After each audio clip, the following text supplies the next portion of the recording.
오늘 우리에게 주시는 하나님의 말씀은 시편 42편 1절에서 11절의 말씀입니다. 제가 보는 성경으로 구약 832쪽에 있습니다.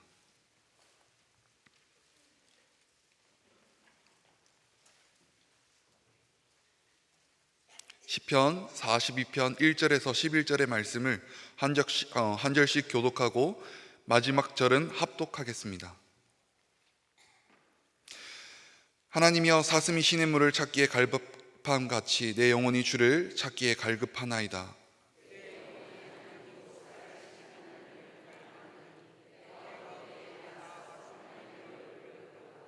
사람들이 종일 내게 하는 말이 내 하나님이 어디 있느냐 하오니 내 눈물이 주야로 내 음식이 되었도다.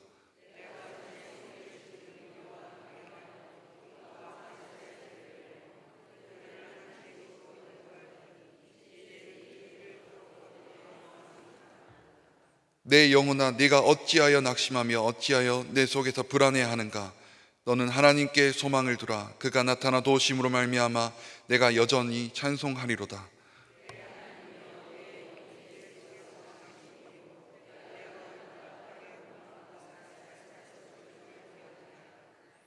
주의 폭포 소리에 깊은 바다가 서로 부르며 주의 모든 파도와 물결이 나를 휩쓸었나이다.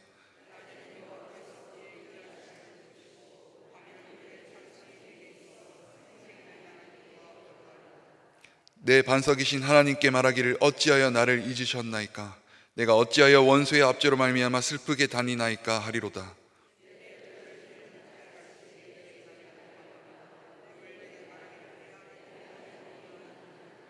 다 같이 읽겠습니다.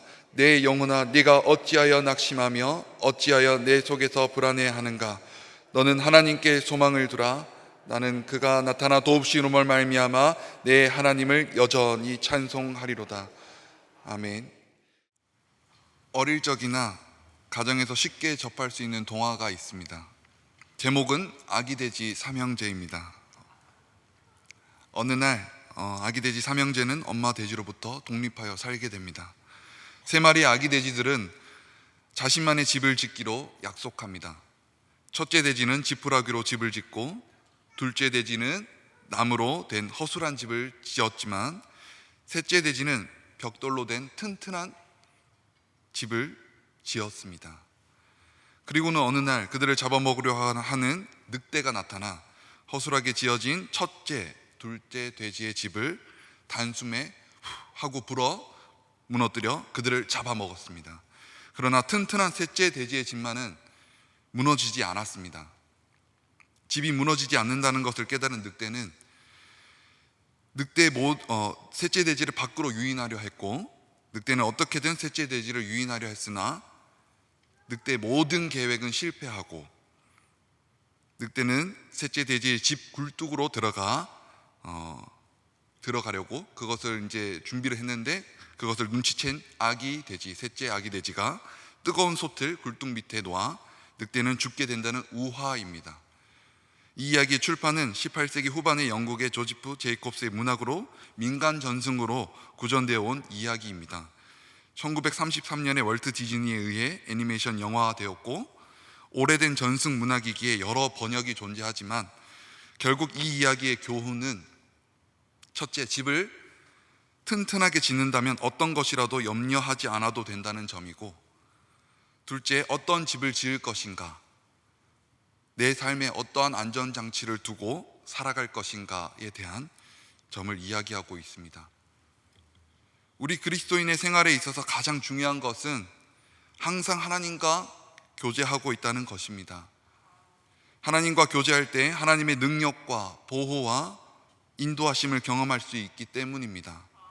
우리는 하나님을 아버지라고 부르고 있습니다. 그런데 하나님이 우리의 아버지 되심이 얼마나 좋은지는 하나님과 교제할 때 알 수 있습니다. 그런데 그리스도인에게 있어서 하나님과의 교제가 이루어지고 있지 않은 것처럼 여겨질 때, 다른 말로 하면 하나님께서 우리와 함께 하고 계시지 않는 것처럼 여겨질 때, 우리 성도들을 가장 고통스럽고 절망스럽게 만듭니다.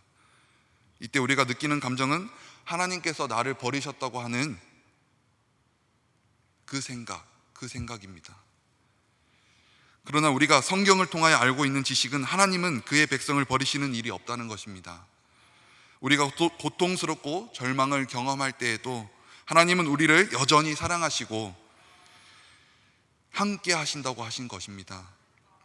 우리를 불안하게 하고 낙심하게 만드는 이러한 상황에서 우리가 할 수 있는 일은 무엇일까요? 오늘 이 시편을 읽으실 때 이 부분을 함께 생각해 보시는 저와 여러분이 되시기를 바랍니다. 시편 42편 서두에 보면 고라 자손의 마스길, 영장으로 한 노래라고 했습니다. 고라 자손은 레위 지파에 속한 한 집안이며 마스길이란 교훈이란 뜻입니다. 즉 고라 자손의 교훈시로 찬양대 지휘자를 따라 부른 노래라는 뜻입니다. 특별히 하나님을 섬기는 사람들, 하나님의 성전에서 시종 드는 사람들이 극심한 영적인 침체와 환경과 처지에서 오는 낙심과 절망의 늪에서 괴로워하는 마음을 탄식하는 것입니다. 비유하자면 오늘날 찬양으로 섬기는 우리 모든 찬양대원들 그리고 찬양단원들, 그분들이 부를 수 있는 노래인 것 같습니다. 그리고 그들의 영적인 침체와 이 절망 가운데 빠져 있을 때 그러한 상황에 놓여 있는 그들에게 상처의 치유함과 회복을 노래하고 있습니다. 시편 42편의 저자가 5절에서 말한 것처럼 그의 영혼은 심히 낭망하며 불안해하고 있었던 것 같습니다. 인생을 걸어가면서 낙심될 때가 있습니다. 하나님의 자녀인 우리 성도들도 영적인 낭만과 우울한 절망감이 닥칠 때가 있습니다. 특히 하나님의 교회를 섬기고 주님께 헌신하며 봉사를 다짐한 직분자들도 삶 가운데 빠져있는 심한 낭만과 심각한 영적 침체에 빠지게 되기도 합니다.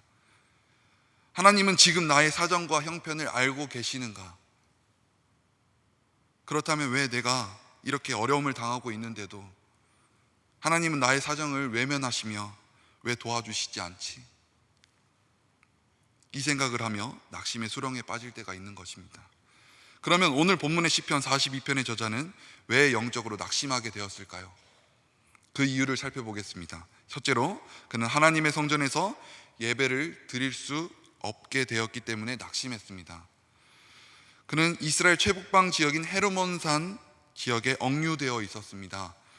갇힌 자의 몸, 억압당한 자의 몸으로 살고 있었기 때문에 예루살렘 성전에서 예배를 드릴 수가 없었습니다. 성전에서 예배를 드리지 못하자 그는 영적으로 심한 갈증을 느꼈고 하나님의 은혜를 체험하지 못하고 하나님에게서 멀어진 듯한 느낌을 느끼게 되었습니다. 성서학자들에 의하면 시편 42편의 저자는 유대인들이 포로로 끌려가던 시대의 사람으로 유대 지역의 최북단인 헤르몬산 부근에 거류민으로 억류되어 살고 있었을 것이라고 합니다. 시편의 저자는 예루살렘 성전을 그리워하며 하나님을 목말라하고 있는 것입니다. 마치 목마른 사슴이 시냇물을 찾는 심정으로 하나님을 향하여 목말라합니다. 그래서 1절 이하에 하나님이여 사슴이 시냇물을 찾기에 갈급함 같이 내 영혼이 주를 찾기에 갈급하니이다 라고 말합니다. 사진을 보겠습니다. 헤르몬산은 2743m나 되는 높은 산으로 1년 내내 산 정상에는 눈이 쌓여 있습니다. 저는 가보지 않았습니다. 그 산에서 흘러내리는 물은 목마른 사슴이 달려와 마음껏 마시는데, 그러나 지금 이 시인은 성전에 올라가 예배하지 못하는 영적인 갈증을 표현하고 있는 것입니다. 그의 간절한 마음을 이전에 또 표현했는데, 내 영혼이 하나님 곧 살아계시는 하나님을 갈망하나니 내가 어느 때에 나가서 하나님의 얼굴을 배울까 라고 말합니다. 이 말씀을 볼 때 그의 목마름이 하나님을 만나고 교제하고 하는 것이 이 사실을 알 수 있습니다. 진실로 하나님과의 교제에서 주시는 풍성한 은혜를 경험해 본 사람이라면 타는 목마름으로 은혜를 사모하게 되어 있습니다. 고통이 무엇인가요? 고통의 표준 국어 대사전의 의미는 몸이나 마음의 괴로움과 아픔이라고 설명합니다. 바로 시인 그가 고통을 당하는 것은 하나님이 나와 함께 하시지 않는 것 같다는 것입니다. 4절의 말씀을 보면 더욱 그러한 시인의 마음을 읽을 수 있습니다. 내가 전에 성의를 지키는 무리와 동행하여 기쁨과 감사의 소리를 내며 그들을 하나님의 집으로 인도하였더니 이제 이 일을 기억하고 내 마음이 상하는도다. 앞서 설명드렸지만 고라 자손은 레위인들로서 성전에서 찬양을 맡은 자들이었습니다. 하나님의 집에서 하나님을 찬양하고 그들을 인도하던 자들이었습니다. 그런데 이 시인은 과거에 즐겁게 봉사하던 일들을 회상하면서 그가 현재는 그런 기쁨을 누리지 못하고 있는 것에 고통을 느끼고 있는 것입니다. 사랑하는 성도 여러분, 우리는 하나님과의 교제를 사모하고 그것을 우리의 최고의 가치와 행복으로 또 그 기준으로 삼는다는 것에 초점을 맞출 필요가 있습니다. 바로 여기서 이 시인은 하나님과의 교제가 가장 그에게 있어서 중요하였고 최고의 가치였는데 지금 그 교제를 제대로 할 수 없는 현재 현실 앞에 낭망하고 있는 것입니다.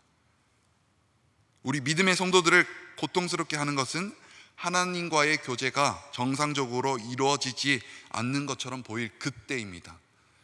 구약의 하나님의 백성들은 성전을 중심으로 형성되어 있었고 신약 시대의 성도들도 이 교회를 중심으로 형성되어 있었습니다. 우리가 하나님과의 교제가 멀어지고 하나님 나라와 교회를 위해 봉사할 수 없을 때 참된 그리스도인은 고통을 받게 되어 있습니다. 성도들 가운데서도 이 점을 경험하신 바가 있으실 겁니다. 예를 들어 교회에서 찬양대나 또는 교사로, 때로는 교회를 관리하고 돌보는 식당 봉사나 주차 관리 봉사를 하다가 여러 상황으로 인하여 못하는 모습을 볼 때 교역자로서는 마음이 무겁습니다. 육신의 질병으로 인한 어려움일 수 있고 불의의 사고나 타의로 또 멀리 떠나 있을 수도 있고 내게 여러 가지 시험이 찾아오는 때가 있습니다.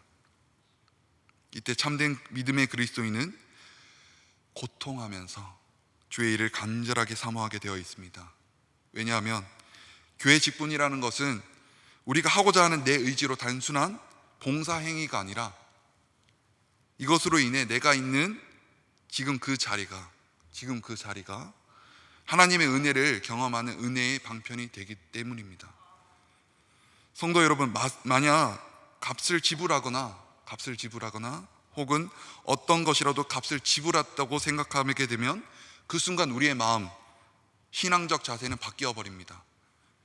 그때부터는 하나님과 우리의 관계가 사랑과 신뢰의 관계가 아니라 거래 관계가 됩니다.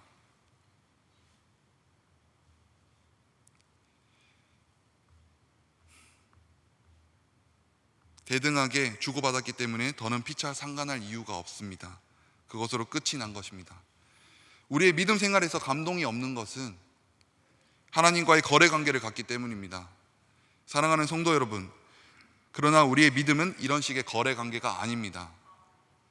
에베소서 2장 8절에 보면 너희는 그 은혜에 의하여 믿음으로 말미암아 구원을 받았으니 이것은 너희에게서 난 것이 아니요 하나님의 선물이라. 구원은 내 의지로 받은 것이 아닙니다. 내가 노력한다고 주어지는 것이 아니라 하나님이 선물로 주신 것입니다. 우리 인간을 창조하신 하나님의 목적은 인간의 행위가 아닌 은혜로 인하여 믿음으로 구원을 받게 하시고 결국 하나님께서 원하시는 선한 삶, 변화된 삶, 그리스도를 닮아가는 성도로 세우기를 원하십니다. 이것이 복음입니다.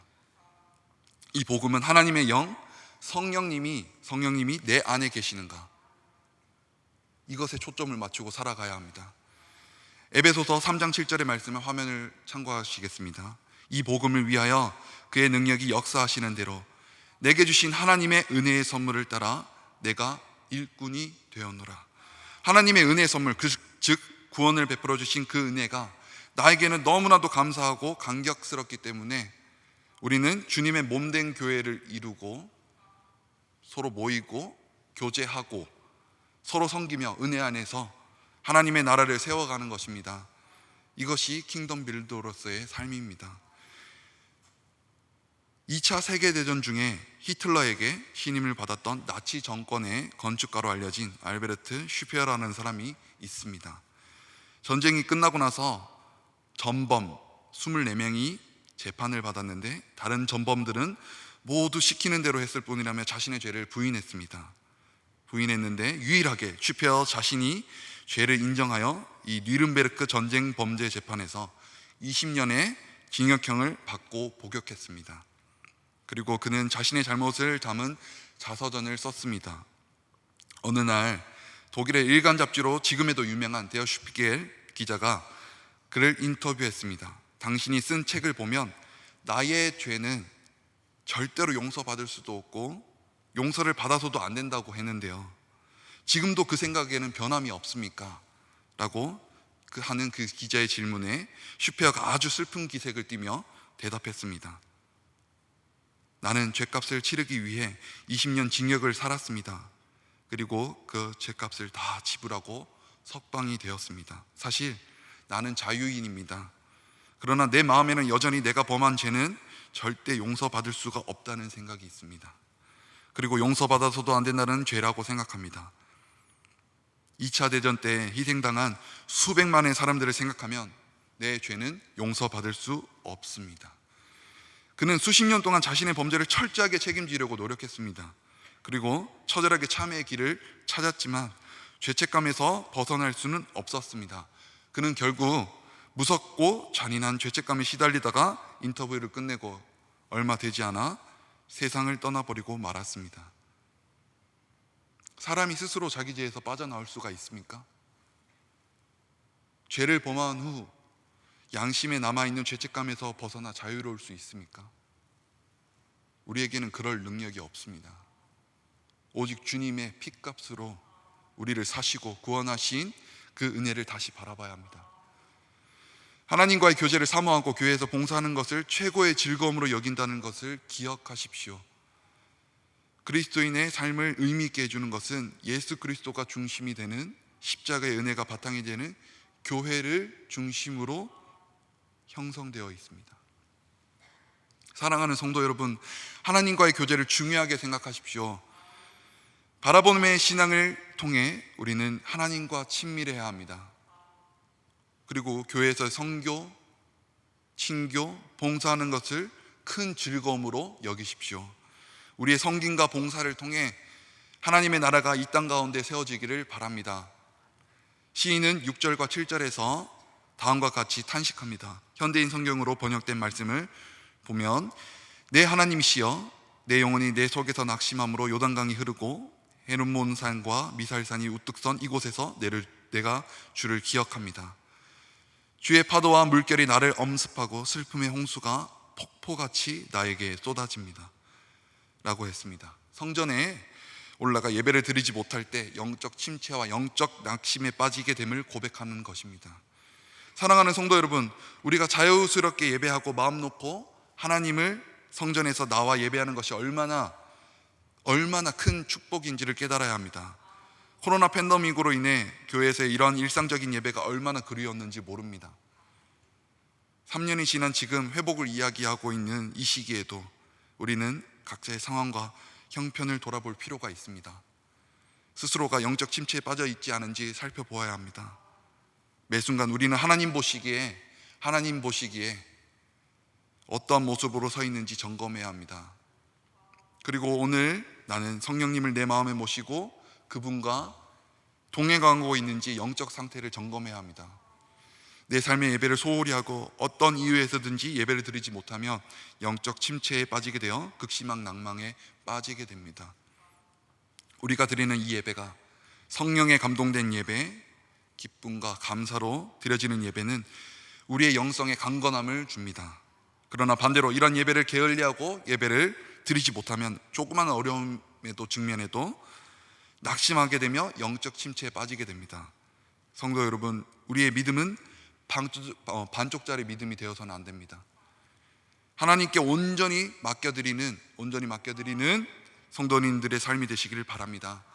둘째로, 시인에게 낙심케 한 것은 이방인들이 하나님을 조롱하는 것이 그를 낭만케 했습니다. 3절 말씀에 있습니다. 사람들이 종일 내게 하는 말이 내 하나님이 어디 있느냐 하오니 내 눈물이 주야로 내 음식이 되었도다 라고 했습니다. 어떤 분이 제게 이런 말을 했습니다. 본인은 교회 밖에서 세상 사람들이 잘 알지도 못하는 교회에 대한 잘못된 정보와 뉴스로 교회를 비난하고 믿는 사람들을 욕하면 화가 날 정도로 마음이 아팠다고 합니다. 그 마음이 바로 하나님을 믿는 믿음이며 하나님을 사랑하는 사람입니다. 교회가 부당한 비난을 받을 때 이 시인처럼 마음 아파하고 뼈를 찌르는 고통을 느껴야 합니다. 사랑하는 성도 여러분, 우리는 하나님 앞에 진실된 예배를 통하여 모든 영적 침체에서 벗어나야 합니다. 그러면 영적인 침체와 영적인 낙심과 우울증으로부터 시인은 어떻게 자유함을 얻고 있습니까? 시인은 그의 구원자 되시는 하나님을 바라보며 그를 찬양함으로 영적 낙심과 영적 침체로부터 자유함을 얻었습니다. 시편 42편에서 시인은 나에게 그리고 나의라는 단어를 수없이 많이 사용하고 있습니다. 시인은 자신을 바라보는데 너무 분주하여 하나님을 바라보는 것을 잊어버리고 있었던 것입니다. 그렇습니다. 우리가 나의 형편과 처지만 생각하고 자기 자신만 바라보게 된다면 낙심하고 맙니다. 우리는 인간이기 때문에 어려운 때를 당하면 주로 자기 자신의 처지와 형편을 생각하거나 낙심하며 스스로 불행하다고 여깁니다.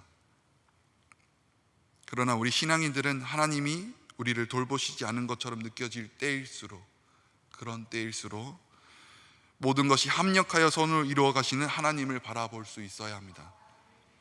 욥기 35장 10절에서 하나님은 밤중에도 우리에게 노래를 주신다고 했습니다. 그렇습니다. 구원의 확신을 가진 사람은 억울한 일을 당하고 낙심되고 절망적인 상황 속에서도 영원하신 하나님, 예수 그리스도를 통하여 나에게 최후의 승리를 주시는 하나님이 모든 것을 통하여 합력하여 선을 이루어 가실 것을 믿고 한밤중에도 노래할 수 있는 것입니다. 바울과 실라는 빌립보에서 복음을 증거하고 귀신 들린 사람을 낫게 한 일로 많은 매를 맞고 감옥에 갇혔지만 그들은 자신의 형편과 처지를 바라보지 않고 구원의 하나님을 바라보면서 밤중에 하나님께 찬송과 기도를 드릴 수 있었습니다. 사랑하는 성도 여러분, 우리의 삶에는 나를 낙심시키며 나를 절망케 하고 나의 모든 희망을 빼앗아가는 일들이 너무나도 많이 있습니다. 그럴 때마다 신세를 한탄하거나 불평하거나 의기소침하여 낙심하기보다는 나를 영원히 사랑하시며 나의 삶을 책임져 주시는 선한 목자 되시는 하나님만을 바라보아야 합니다. 아기돼지 삼형제의 셋째 돼지는 믿는 구석이 있었습니다. 지금 내게도 든든한 분이 계심을 믿으십니까? 성령 하나님의 내주하시는 은혜를 늘 사모하시기를 바랍니다. 우리의 믿음이 약해지는 그 순간, 하나님이 계시지 않는다고 느껴질 그 순간 정말 고통스럽습니다. 하지만 여러분은 이러할 때 어떻게 하시겠습니까? 계속 고통 가운데 거하시겠습니까? 그렇게 하기 전에 먼저 이 시인의 저자인 고라자손은 어떻게 하였는지 생각해 보십시오. 그는 자신의 영혼 깊숙이 파고드는 낙심과 그 절망을 알고 그 자신에게 책망하면서 이렇게 말합니다. 우리 다 같이 화면을 보시면서 함께 읽도록 하겠습니다. 내 영혼아, 내가 어찌하여 낙심하며 어찌하여 내 속에서 불안해하는가? 너는 하나님께 소망을 두라. 그가 나타나 도우심으로 말미암아 내가 여전히 찬송하리로다. 아멘. 그는 자기 자신의 영혼에게 왜 그러한 상황 속에서 낭망하며 불안해하는가 책망하고 있습니다. 그리고 동시에 그 영혼에게 말하기를 너는 하나님을 바라라. 여기서 바란다는 말은 히브리어로 기다린다는 의미입니다. 많은 번역 성경들이 하나님께 소망을 두라 라고는 말로 번역하기도 하였는데 하나님께서 약속을 이루어 주시기를 기다린다고 하는 그 의미입니다. 한편으로 우리는 주변의 상황으로 인하여 낭망하고 불안해하는가 하면 하나님을 바라보고 하나님의 하신 약속과 그에게 하실 일들을 바라보려고 하는 이중성을 가지고 있습니다. 그때 우리는 자기에게 처해 있는 상황에 대하여 두려워하거나 그것으로 인하여 낭망하지 말고 오직 하나님만을 바라보아야 합니다. 그래서 우리는 주변 상황으로 인하여 어려움을 당할 때 하나님이 역사하지 않는 것처럼 여겨진다 할지라도 응답의 시간이 더디게 느껴질지라도 하나님의 약속이 성취될 줄을 알고 기다리는 자들이 되어야 합니다. 하나님은 하나님의 때에 따라 약속을 이루실 신실하신 하나님이십니다. 우리 가운데 예배자로 부름을 받아 이곳에 있지만 내 삶 속에서 해결하지 못한 짐과 고민이 있으십니까? 나를 두려움으로 이끄는 악한 영의 세력을 해결하지 못한 분들이 계신다면 우리 주님께서 보혈의 손으로 어루만져주시고 치유해 주시고 다시금 일어설 수 있는 새 힘을 주시길 간구합니다. 성령님, 지금 내게 임하여 주시옵소서. 부르짖는 성도가 되시길 바랍니다. 기도하겠습니다.